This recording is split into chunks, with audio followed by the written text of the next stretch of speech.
Hello guys, welcome back to Preet blog. आज आप लोगों के सामने खड़ी है यामाहा R15M। काफ़ी लोग देखो आज की डेट में इस चीज़ से परेशान है कि यार पेट्रोल का प्राइस इतना ज़्यादा महंगा होता चला जा रहा है। बाइकें भी इतनी महंगी कर दी हैं कंपनी ने, खरीदने जाओ तो 1.5 लाख 2 लाख से नीचे कोई एक अच्छी, अगर आप एक थोड़ी सी परफॉर्मेंस ओरिएंटेड बाइक देख रहे हो तो नहीं मिल पाती। जहाँ अपाचे 204 भी पहले कितनी सस्ती आया करती थी, आज की डेट में 1,60,000 रुपये की है। फिर MT 170 की है, 2+ की है। KTM की बाइक है 2 लाख से महंगी है।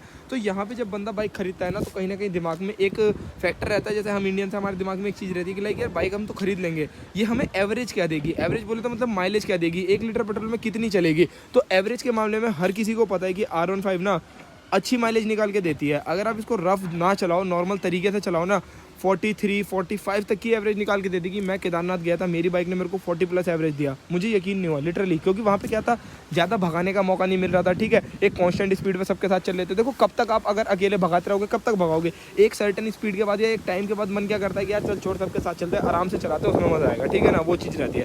बट इस वीडियो के अंदर मैं आपको बताऊँगा कि लाइक आपके पास कोई भी बाइक हो, बट कुछ पॉइंट्स ऐसे होंगे जो स्पेशली डेडिकेटेड होंगे R15M के ऊपर, की ये चीज़ M के अंदर कर सकते हो। कि मतलब ये बात करेंगे कि आपके पास अगर कोई भी बाइक है तो आपको उससे एक बेस्ट माइलेज कैसे निकालनी है। देखो कंपनी ने क्लेम कर दिया, ARAI ने सर्टिफाइड कर दिया कि जी आपकी बाइक से आपको मिलेगी एवरेज 40 की मिलेगी, 50 की मिलेगी, 60 की मिलेगी। बट वो चीज़ जब मिलेगी जब आप उनके बताए हुए तरीके से राइड करोगे। लाइक देखो हर बंदे का राइडिंग स्टाइल अलग होता है, अपना अलग अलग तरीका होता है चलाने का। मेरा तरीका अलग है, मान लो मैं बैठते फुल रेव करता हूँ, कुछ बंदे की स्लो स्लो रेव करते हैं, वो चीज़ें रहती हैं। तो लाइक देखो R15M है आपके पास, तो आपको इससे एक अच्छी माइलेज निकालनी है। तो पहली चीज़ आपको देखो इसके मीटर के अंदर यहाँ पे रियल टाइम माइलेज भी आती है। रियल टाइम माइलेज यहाँ पे आपको लिखी आएगी, आप जिस तरीके से राइड कर रहे हो ना, ये आपको बताती रहेगी आपके इस तरीके से राइड करने से आपको कांस्टेंट इतनी माइलेज मिल सकती है। लाइक हार्ड एंड फास्ट चलाओगे तो वहाँ लिखा आएगा कि 25-30 की एवरेज आएगी, स्लो चलाओगे तो लिखा आता है 40-50-55 की आएगी। मतलब कि इसके समवेयर अराउंड आप इतनी निकाल सकते हो एवरेज। तो सबसे पहले देखो एवरेज निकालने के लिए जो मेन रूल रहता है, उसके लिए आपको क्या करना पड़ता है कि लाइक आपको कभी भी बाइक लेके चल रहे हो, हालांकि मैं अभी बाइक चलाते हुए भी दिखाऊंगा, आपको एकदम से ना फुल ऐसे रेव नहीं करना होता है, समझ गए। काफ़ी लोग क्या करते हैं, पहला गियर डाला, फुल थ्रोटल कर दिया, 11,500 RPM गए, उसके बाद सेकंड गियर डालते हैं, फिर थर्ड गियर। तो ये एकदम गलत चीज़ होती है। इससे एक तो इंजन पे भी हार्म होता है, एकदम से देखो हार्ड एंड फास्ट ज़्यादा रेव करने से ऑब्वियसली इंजन की जो लाइफ है वो कम होती है। ठीक है, पहली चीज़ ये रहती है।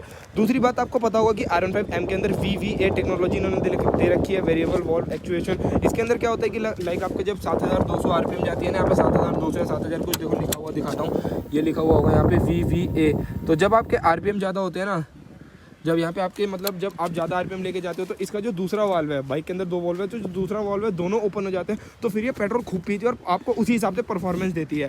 आपको अगर R15M है तो स्पेशली ये पॉइंट M के लिए है कि आपको कभी भी इस बाइक को ना हार्ड एंड फास्ट चलाते टाइम VV एक्टिवेट नहीं होने देना। मतलब कि आपको 100 तक जाना है ना, आप धीरे धीरे रेव करके लेके जाओ, छठा गियर डाल के आपकी 95-100 तक चली जाएगी और VVA ऑन भी नहीं होगा।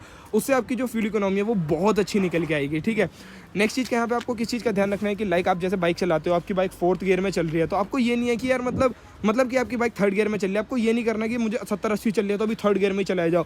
आपको 70-80 चलानी है, आप इसको 6th गियर में 70-80 पे चलाओ। 6th गियर में अगर 70-80 पे चलेगी तो आपकी जो एवरेज है वो काफ़ी अच्छी निकाल के देगी। और वहीं पे अगर 3rd गियर में एकदम हार्ड एंड फास्ट रेव करोगे तो वहीं पे आपकी जो माइलेज है उसकी वॉट लग जाएगी। अगर आपको अपनी बाइक की अच्छी माइलेज रखनी है तो आपको जो इसका टायर है वो भी कभी भी जो कंपनी टायर का सेक्शन देती है ना, उससे बड़ा नहीं लगवाना। लाइक 140 इसके अंदर पीछे का आता है तो आपको 140 से 150, 160, 170 ऐसा नहीं लगवाना है। उससे क्या होता है कि एक तो आपकी जो एवरेज है वो भी कम होती है, इंजन के ऊपर लोड पड़ता है, पावर परफॉर्मेंस आपको थोड़ी सी गिरी हुई लगेगी। क्योंकि देखो बड़ा टायर होगा, जब इंजन है वो इतना केपेबल है कि वो 140 सेक्शन का टायर खींच सके। अब उसमें अब अगर आप 150 सेक्शन का टायर लगा दोगे तो ऑब्वियसली इंजन को जान लगानी ज़्यादा पड़ेगी। लाइक एक बंदे की कैपेबिलिटी है वो 10 किलो वजन लेके चल सकता है, अब आप उसे 10 से 11 किलो वजन दोगे तो ऑब्वियसली उसकी जो स्पीड है, परफॉर्मेंस है वो कम होगी ही होगी। तो लाइक आपको इस चीज़ का एक ध्यान रखना है कि आपको जो अपनी बाइक है उसके अंदर आपको पीछे का जो टायर सेक्शन है वो बहुत बड़ा नहीं लगवाना है। नेक्स्ट चीज़ का आपको जो इसके बाइक के साथ ध्यान रखना है वो देखो ये है कि आपको जो ब्रेक्स वगैरह रहते हैं इनको फ्री रखना है। काफ़ी लोग बाइक कैसे चलाते हैं, लाइक इस तरीके से पैर रख के चलाते हैं, काफ़ी लोग नहीं मोस्टली ऐसे चलाते हैं। अब इसको ऐसे ना रख के अगर आप ऐसे रख लो या इस तरीके से रख पाओ ना, थोड़ा सा बचा के, तो वो बेस्ट चीज़ रहेगी। आपकी बाइक की जो एवरेज है वो बहुत अच्छी निकल के आ जाएगी। एंड देखो यार नेक्स्ट चीज़ से उससे भी फर्क पड़ता है एवरेज पे। अगर आप 2 बंदे बैठ के चलोगे तो आपकी बाइक की जो एवरेज है वो कम आएगी, अगर सोलो चलोगे तो आपकी बाइक की जो एवरेज है वो ज़्यादा आएगी। ये भी एक फैक्टर रहता है। अब बाइक को चलाते टाइम आपसे बताऊंगा कि आप अगर बाइक को किस तरीके से राइड करोगे आपको जो कि इससे एक अच्छी एवरेज मिलेगी। तो वो मिलते हैं हम अभी 2 मिनट के अंदर अंदर गोप्रो पे। तो भाई एक बार चेक कर लेते हैं कैमरा अच्छे से चल रहा है नहीं चल रहा है। तो गोप्रो एकदम प्रॉपर्ली वर्क कर रहा है। तो लाइक देखो जैसे कि सबसे पहले मैं यहाँ से बाइक लेके निकलता हूँ तो आपको पहले मैं बताता हूँ कि आपकी माइलेज जो है वो डिक्रीज़ कैसे होती है। वो होती है इस काम से, ये जो मैंने जस्ट अभी करा। इसीलिए मैंने, अगर आप लोग देखोगे ना, तो यहाँ पे रियल टाइम माइलेज जो है ना वो बाइक का, वो मैंने ये फीचर ऑन कर रखा है। ये R15 V3 में भी आता है, ये M में भी आता है कि आप अपनी जो रियल टाइम माइलेज है वो देख सकते हो, आप किस तरीके से चला रहे हो तो बाइक आपकी क्या एवरेज देगी। अभी मैंने आपको जितने पॉइंट्स बोल के बताए वो सारे एक बारी एक एक करके ना प्रैक्टिकल करके दिखाऊंगा।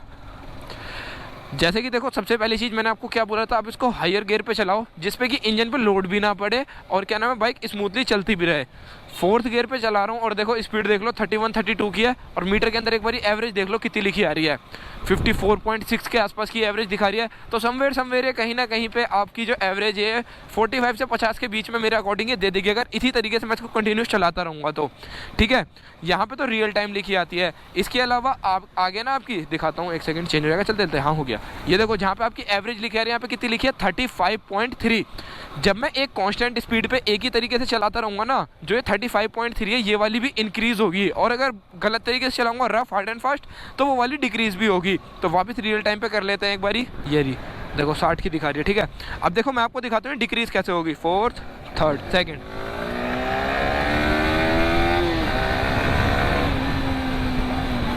देखो मैंने हल्की सी भगाई, 55-60 से सीधा कितनी आ गई थी, 27, 15, 13, 17। देखो इस तरीके से एवरेज डाउन होती है। अब देखो मैंने एकदम से गियर डाउन करा, थ्रॉटल लिया, तो मेरी जो एवरेज थी वो डिक्रीज़ हो गई, और कितनी डिक्रीज़ हुई है वो आपको सामने साफ नज़र आ रहा है, कहाँ 50-55 की थी और कहाँ 16, 17, 13 पे आ गई थी। अब मैं अगर देखो यही काम करूँगा, मैं 70-80 बाइक भगाऊँगा, मगर एक करेक्ट मैनर में भगाऊँगा। पहले ज़रा बस से क्रॉस कर लेते हैं।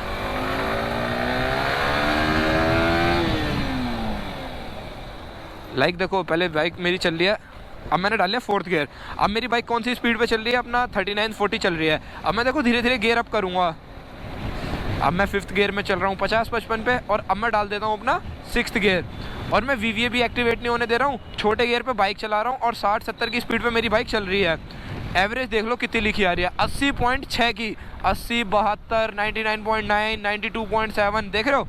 हालांकि ये तो खैर बहुत ही ज़्यादा दिखा रही है, इतनी तो नहीं देगी। हाँ बट ये है कि भाई देखो एक चीज़ जो बेस्ट लग रही है कि आप अगर इस तरीके से अपनी बाइक चलाओगे, ओ वाओ महिंद्रा थार भाई फेवरेट गाड़ी है। देखो इस तरीके से अगर आप अपनी बाइक को चलाओगे तो आपको बहुत एक अच्छी एवरेज निकाल के देगी आपकी R15M।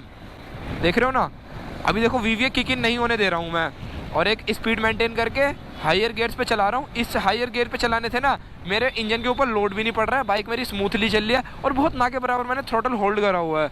तो ये करेक्ट मैनर होता है जिस तरीके से आप अपनी बाइक से एक बेस्ट एवरेज निकाल सकते हो, मतलब एकदम बेहतरीन वाली। 61.5 की एवरेज दिखा रही है, ठीक है ना।